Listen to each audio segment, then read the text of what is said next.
Hello friends, मेरा नाम राकेश वर्मा और मेरे यूट्यूब चैनल पे आपका स्वागत है। दोस्तों, आज के वीडियो में जानेंगे भारत की प्रमुख विविध समितियां एवं आयोग के बारे में और उन आयोग और समितियों से जुड़े महत्वपूर्ण तथ्यों को जानेंगे जो हमारे प्रतियोगी परीक्षाओं के लिए बहुत ही महत्वपूर्ण है। तो दोस्तों, पिछले वीडियोज़ में हम शिक्षा, बैंकिंग, उद्योग और प्रशासन और कृषि से संबंधित समितियाँ एवं आयोग के बारे में जान चुके हैं। इस वीडियो में अन्य विविध समितियों के बारे में जानेंगे। तो चलिए देखते हैं। सबसे पहले देखते हैं ठक्कर समिति। तो ठक्कर समिति है पूर्व प्रधानमंत्री इंदिरा गांधी की हत्या। पूर्व प्रधानमंत्री इंदिरा गांधी की हत्या जो 31 अक्टूबर 1984 के 20 दिन बाद सुप्रीम कोर्ट के न्यायाधीश MP ठक्कर को हत्या, सुरक्षा, चिकित्सा कर्मचारियों द्वारा चूक तथा विदेशी एजेंसियों की संभावित भागीदारी की जांच के लिए एक सदस्यीय आयोग का अध्यक्ष बनाया गया। ठक्कर आयोग ने अपनी रिपोर्ट में इंदिरा गांधी के तत्कालीन निजी सहायक R.K. धवन की भूमिका पर प्रश्न उठाए। ठक्कर आयोग ने अपनी रिपोर्ट में कहा कि संदेह की सुई R.K. धवन पर भी जाती है। उन्होंने खुफिया विभाग की सूचना को नज़रअंदाज किया था। अगली है सच्चर समिति। तो सच्चर समिति में केंद्र द्वारा 9 मार्च 2005 को दिल्ली उच्च न्यायालय के पूर्व मुख्य न्यायाधीश राजेंद्र सच्चर की अध्यक्षता में 7 सदस्यीय सच्चर समिति का गठन किया गया। इस समिति को मुस्लिम अल्पसंख्यक समुदाय के सामाजिक, आर्थिक और शैक्षिक स्तर के अध्ययन का कार्य सौंपा गया। समिति ने अपनी रिपोर्ट 8 जून 2006 को सरकार को सौंपी। इसे सुझाव दिया गया कि वंचित अल्पसंख्यक समुदाय के हितों के सुविचारित प्रतिनिधित्व के लिए एक समान अवसर आयोग का गठन किया जाए। विश्वविद्यालयों में अति सामाजिक, धार्मिक पिछड़े वर्गों के प्रवेश हेतु विशेष मापदंड तैयार किया जाए। अगली है चेलैया समिति। तो देश में कर ढांचे में सुधार पर सुझाव देने हेतु वर्ष 1991 में प्रोफेसर राजा चेलैया की अध्यक्षता में एक समिति गठित की गई थी। समिति द्वारा अंतिम रिपोर्ट जनवरी 1993 में सरकार को सौंपी गई। समिति की अधिकांश सिफारिशों को सरकार ने बजट में वर्ष 1993-94 में सम्मिलित कर लिया।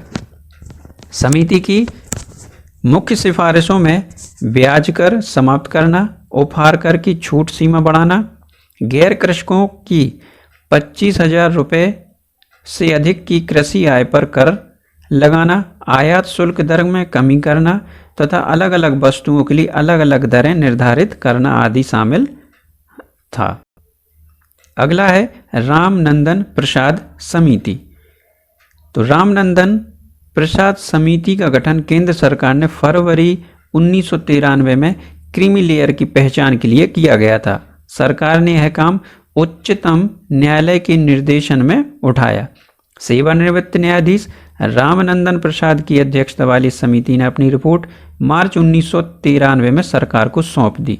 इस समिति ने क्रीमी लेयर के संबंध में अनेक सुझाव दिए। इन सुझावों को सरकार ने मान लिया था। अगली है EMS नचियप्पन समिति। कांग्रेस के सांसद और संसदीय समिति के अध्यक्ष EMS नचियप्पन की अध्यक्षता में वर्ष 2015 में एक समिति का गठन किया गया। इस समिति का गठन लोकपाल विधेयक की जांच करने एवं सुझाव देने के लिए किया गया था। इस समिति ने दिसंबर 2015 में अपनी रिपोर्ट प्रस्तुत की।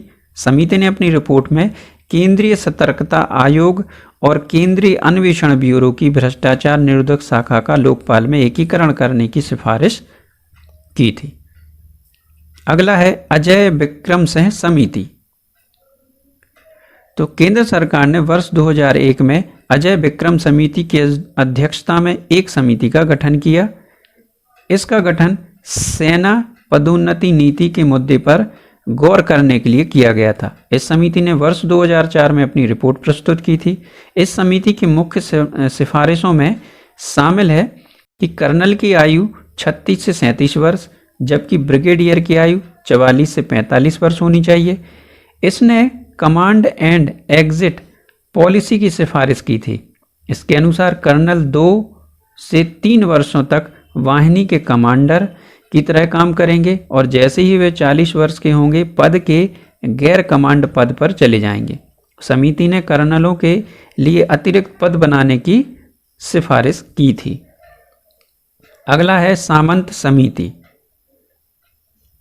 सामंत समिति तो राजस्थान सरकार द्वारा 7वें वेतन आयोग की सिफारिशों को राज्य में लागू करने के लिए वर्ष 2017 में DC सामंत की अध्यक्षता में एक समिति का गठन किया।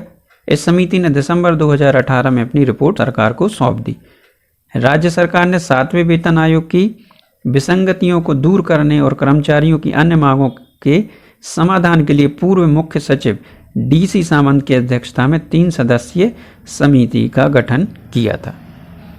अगला है अग्रवाल समिति। मध्य प्रदेश सरकार ने 6ठा वेतनमान देने के बाद उसमें रह गई कुछ विसंगतियों को दूर करने के लिए अग्रवाल समिति का गठन 2012 में किया था।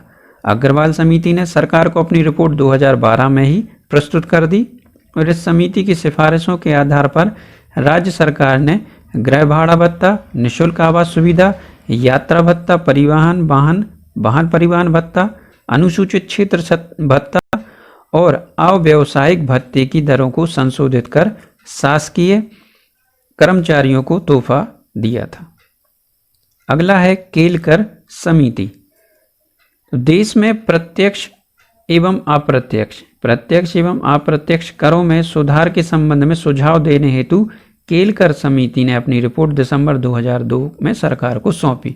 समिति की मुख्य सिफारिशों में व्यक्तिगत आयकर छूट की सीमा बढ़ाकर 1 लाख रुपए करना, आयकर की केवल दरें लागू करना, आयकर पर अधिकार की समाप्ति, आयकर छूट को समाप्त करना, वरिष्ठ नागरिकों एवं विधवाओं की कर राहत, निगम कर की दर को 36% से घटाकर 30% करना, उत्पाद शुल्क व सीमा शुल्क की संरचना में परिवर्तन करना, सेवा कर के दायरे में विस्तार करना आदि शामिल थे। अगला है BN श्री कृष्ण आयोग। तो महाराष्ट्र की राजधानी बम्बई, जो अब मुंबई है, में दिसंबर 1992 और जनवरी 1993 में अब तक की सबसे खराब सांप्रदायिक दंगों के संबंध में BN श्री कृष्ण आयोग गठित किया गया था। इन दंगों की पृष्ठभूमि इत्यादि को समझने के लिए जस्टिस BN श्री कृष्ण की अध्यक्षता में यह आयोग अस्तित्व में आया। सैकड़ों गवाहों की जांच के बाद इस आयोग ने 16 फरवरी 1998 को अपनी रिपोर्ट सरकार को सौंप दी। तो दोस्तों, ये थी कुछ विविध योजना, समितियां एवं आयोग। तो आशा करता हूँ आपको मेरा वीडियो अच्छा लगा होगा। वीडियो अच्छा लगा हो तो लाइक करें, अपने दोस्तों के साथ शेयर भी करें और चैनल को सब्सक्राइब करना ना भूलें। Thank you.